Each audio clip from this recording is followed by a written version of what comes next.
The following clip is a clip that that I made on my podcast with my friend Eddie. It is a podcast we make at IU called Bloomington Buddies. This is a clip from that podcast. If you want to watch the full podcast, link in the description to the channel and the full episode. I think that we're good for right now. I want to pivot to talk about the NHL because 80-game season. Most teams have played about 9 or 10 games. So an eighth of the way through, let's see how some teams are doing. And then I have to rant about a specific team.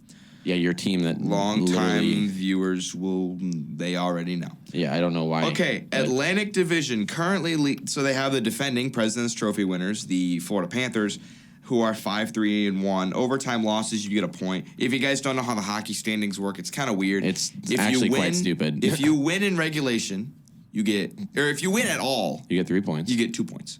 They changed it? It used to be just the win used to be just like soccer. They changed it. It's been 2 for a while. If you win at all, you get 2 points. If you lose, but it's in overtime or a shootout, you get 1 point.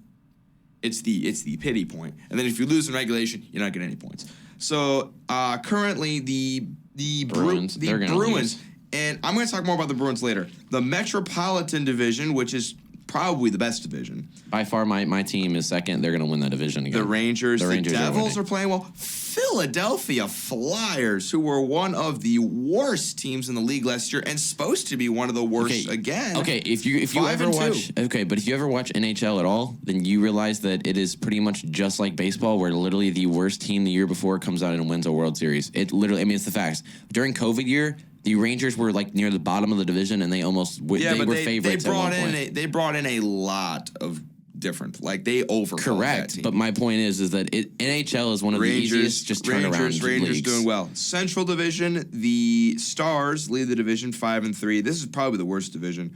Colorado maybe having a little bit of a Stanley Cup hangover, 4-4. Coyotes just terrible, 2-5. Vegas is atop the Pacific at 8-2.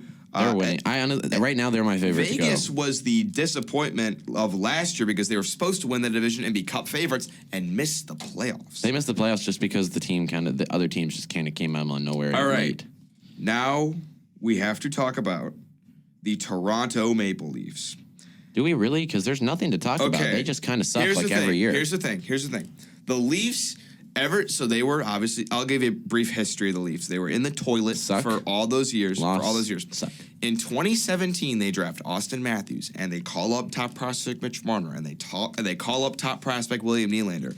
And they had a really. And they should have stopped there because that's just like winning the Stanley Cup for them. They had a really, really young team, a very, very young team. They're like, okay, they have the best NHL prospect in the last like 10 years, or in Austin Matthews. Okay, just develop him a little bit. So they're this really, really young team, and they make the playoffs as the last team in the playoffs. And then they play the Capitals, who were the best team in the NHL, and they get a series lead against them. But they couldn't end up finishing, but you're like, all right, it's a really young team. So next year, expectations are a little bit higher. They get into the playoffs, they play the Bruins, and they're down in the series. They come back, they force a Game 7, and they don't win Game 7. So, okay, still a really young team.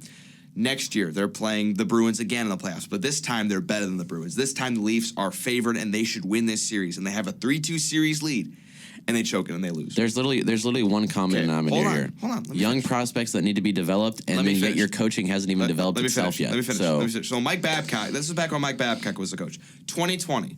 This is pre-COVID. They start the year off terribly. They're one of the worst teams in the NHL. But it's like they have all this talent. They should be doing well. They're like, all right, Babcock is not the answer. They fire Babcock. They bring in minor league coach of the Toronto Marlies. They call up Sheldon Keefe, and Sheldon Keefe's the coach. They rally together for a little bit, then lose to a Zamboni driver. Yep. They lose to a Zamboni driver, and which is just the most embarrassing loss in hockey history. And this is exactly why nobody understands why the Maple Leafs are even still a freaking team. Okay, then, all right, fine. COVID shuts the world down. But then the playoffs come around, and it's in Toronto, and they have a playoff qualifying match against the Blue Jackets, who they are way better than.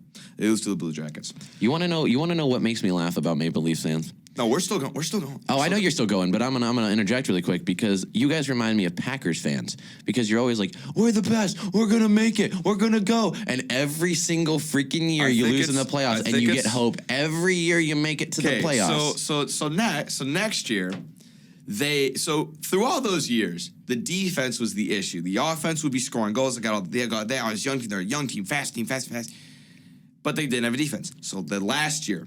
So 2021, they get a defense, and they're really, really good. And they're the favorites in this all-Canadian division. And they have a 3-1 lead on the Montreal Canadiens, who, by the way, were the worst team in the playoffs. They made the playoffs with a losing record. They choked that to the Canadiens. Next year, so last year was, I think, the year where they had Matthews is the best player in the league. And Marner, they're in their prime. This is the year. We're finally getting defensive help. They got Mark Giordano. They called up their best prospect, defenseman Timothy Liljegren. They had really good goaltending in Jack Campbell. This is the year. No. And they lost to Tampa, which, to be honest, okay, it's fine, whatever. So this year, it's the same deal. Okay. What have the Leafs done this year? Absolutely nothing. First game of the year is against the Canadiens, who won the draft lottery. Yeah. Who won the draft lottery? They lose 4-3. They win against the Capitals. They win against the Senators. Their next game is against the Arizona Coyotes, who were favorites to win the draft lottery. Didn't win it. They lose 4-2. Okay, fine, it's game 4. They win against the Stars. Rookie Nick Robertson had a great game, which, by the way, if there's one thing we're taking away from the Leafs, I love Nick Robertson. He's a great player, and I think is going to be a feisty young player. Yeah, let's just point this out. Yeah, they win 2 games. That's a good idea, is that you guys have literally lost almost all of the worst teams in the league. Okay, so here's the thing. So they beat the Stars and they beat the Jets. They have a West Coast road trip. They play Vegas, San Jose, L.A., and Anaheim. And you lose all 4. Okay. Against the Golden Knights, they lose 3-1. Fine, whatever. Against the Sharks, who are a bottom 5 team, they lose 4-3 in overtime. And so the next game they're playing the LA Kings. They lose 4-2. And this last game really made me so mad watching this whole game. It's not even the fact that they lost to the Anaheim Ducks, who are, in my opinion, the worst team. I think they're the worst team. But here was the thing. No, that's the Maple Leafs. Here's the thing. The Leafs got out to a lead. They're up 3-1. They're like, all right, we're gonna salvage this road trip with a win in Anaheim. Okay. And here's the thing. The first goal against Jeff Silverberg scores. It was completely Mitch Marner's fault. He kind of coughed the puck up. It was a bad turnover, but it wasn't great. Leafs up 3-1. Mitch Marner has the puck in the corner, and he tries to bring it instead of just dumping it in and hoping for a good play. He's trying to play hero ball, brings it out to the blue line, pivots, turns it over. Ducks have a 2-on-1. They score. And then Sheldon Keefe, who is tired of Mitch Marner trying to play hero ball, he benches him. He said, Mitch, you are benched. You're done playing tonight. So Mitch Marner goes down the tunnel and is smashing his stick. He's mad that he's benched. Okay. And so then, obviously, after that, you knew the Ducks were going to tie it, and they do. They tie the game.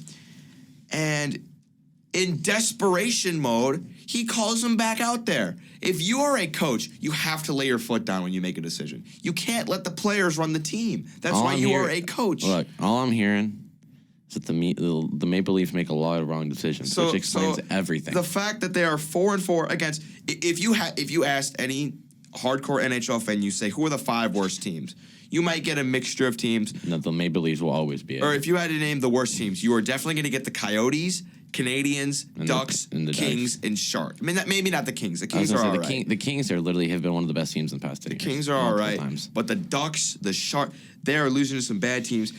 And it looks like the players don't care. It looks like the players don't care. Well, also, I'd forgotten which team it was that was the Cubs of the NHL, and I remembered it is the Maple Leafs. There is a reason you haven't won. Like, here's the thing. This is what. So look, if you look at the Bruins and you look at their roster, okay, they're old. They got really old players. A lot of people, they've been there for a minute.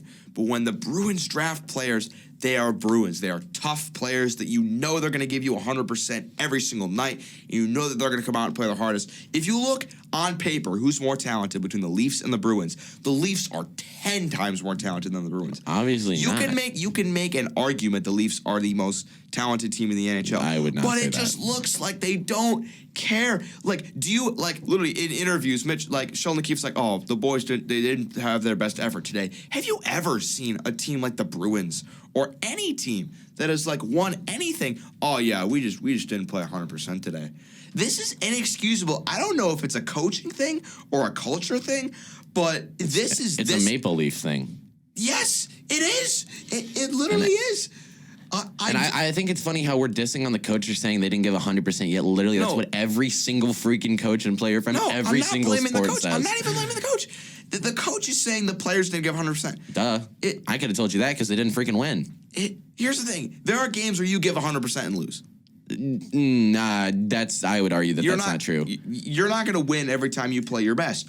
But it's like, I don't get it. Like, does Sheldon Keefe, okay, are you going to fire Sheldon Keefe? Who are you going to call up? I think you just get rid of the Maple Leafs. It's just, it's problem solved. Now we don't have to worry about who we're going to fire. Is it going to be a team overhaul? I mean, anyway, they're just in shambles. I'm sick of watching the Leafs. All right. I mean, you know what's going to happen is they're gonna get it. They're gonna find a way to get it together and make the playoffs as like a 3 seed, and then lose to like the Panthers or something. It's just gonna be the same song and dance. I'm so sick of the Leafs. All right, so before we end it, I do want to talk about a couple things in NBA because NBA is huge right now with a lot